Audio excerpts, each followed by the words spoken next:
మనసెరిగి లాలించి ప్రేమగా చూసుకుంటే చాలు. ఎంత సుఖపెట్టాడు, ఎన్నిళ్ళు కట్టాడు, ఎన్ని చలవరాతి మేడలు కట్టాడు, ఎన్ని వాహనాలు ఎక్కించాడు వాళ్ళు కోరుకోరు. ప్రేమగా చూస్తాడా, అదొక్కటి చాలు. పట్టాభిషేకం చేసినట్టు సంతోషపడిపోతారు.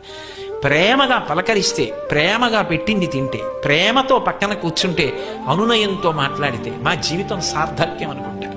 ఇక రెండో కోరిక, ఆయన నా మెడలో తాళి కట్టింది ధర్మప్రజాపత్యర్థం, ఆయనకొక్క కొడుకుని కూతుర్ని కనివ్వాలి. పరమ సంతోషం పడిపోతారు. నోము వ్రతం చేస్తే పెళ్ళయ్యాక ఆయన కోసం, పిల్లల కోసం, పుట్టింటి కోసం, తన కోసం ఏమీ లేదు. వాళ్ళ సంతోషమే తన సంతోషం.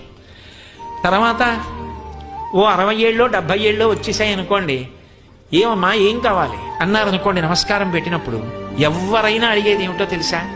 అయ్యా, ఈ పసుపు కుంకాలతో ఆయన చేతిలో వెళ్ళిపోయేటట్టుగా నన్ను ఆశీర్వదించండి అంట. నేను ఎన్నో సందర్భాల్లో విని ఆశ్చర్యచకితుడిని అవుతుంటాను.